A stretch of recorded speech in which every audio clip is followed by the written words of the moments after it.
afternoon, everyone. I'm Dr. Rashmi Chaudhary, the Senior Obstetrician and Gynaecologist in Cloudnine Hospital, Bellandur, Bangalore. I have a working experience of more than 26 years in the field of obstetrics and gynecology. My area of specialization is the management of high-risk pregnancy and the complicated gynec surgeries. Fibroids are basically the benign tumors arising from the uterus. It is basically a localized overgrowth of the uterine musculature. These fibroids, it can arise either from the wall of the uterus projecting outside, which is called a subserosal fibroid. It can be within the wall of the uterus, which is called an intramural fibroid, or it can be projecting into the uterine cavity, which is called this submucosal fibroids. The symptoms depends upon the location of the fibroid. The fibroids can be single or multiple. Fibroids with pregnancy is considered as a high-risk pregnancy. The fibroid size can vary from a pea size or it can be as big as about the fetal head. About 50% of the women of the reproductive age group will have fibroids, but they are not aware of that. It is accidentally diagnosed during the ultrasound, routine ultrasound. But pregnancy with fibroids have got a significant impact. First thing, it can affect your fertility, it can cause delay in conception, and once you become pregnant, it has got impact on all the trimester of the pregnancy. In the first trimester, basically it causes pain, it can cause subchorionic hemorrhage, there can be bleeding, because fibroids are basically the growing tumors, growing growth in the uterus. But it is definitely a benign, not a cancerous. In the first trimester, it often causes missed abortions, miscarriages, because the growing fibroid requires more blood supply and it interferes with the growing need of the developing embryo. So it results in there is an interference with the blood supply and nutrition, and there is a missed abortion. It can also cause pain and bleeding.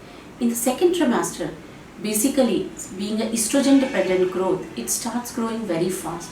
About 2 to 3 centimeter, 4 centimeter fibroid can become as huge as about 8 to 10 centimeter. And if there are multiple fibroids, symptoms are more obvious. So in second or third trimester, pain is the most common symptom which a woman experiences. This pain is basically because of the cystic degeneration in the fibroid, where the inner part of the fibroid becomes little watery or fluid and it starts stretching, so putting pressure over the uterine musculature. Or there can be red degeneration in the fibroid, which is basically the aseptic inflammation in the fibroids. Because of the cystic and the red degeneration or calcification or hyaline degeneration, there can be severe pain. So best thing and management of these cases will be the rest, adequate hydration, water intake should be good, and the tocolytic agent sometimes we have to use. Sometimes in cases of red degeneration of the fibroids, we use antibiotics and the anti-inflammatory agents also to reduce the pain and inflammation. Rarely it can cause a preterm delivery also, because of it can initiate the uterine contraction. In the third trimester, fibroid very commonly it leads to the malpresentation because it is occupying some part of the uterine cavity. So baby adjusts according to the fibroid's location. So transverse line, breech presentation, placenta previa, these situations are more common with the fibroids. So during labor, the blood loss is more with these type of cases, because during delivery process, it might interfere, or post-delivery, it might interfere with the uterine contractions and it can cause a severe postpartum hemorrhage. Sometimes the fibroid come in the line of incision, where we have to remove the fibroid and then deliver the baby. In all these situations, the bleeding is more, need of blood transfusion, so we have a backup of blood transfusion and we should keep 1 pint of PRBC in hand, then only we should go ahead with the delivery process.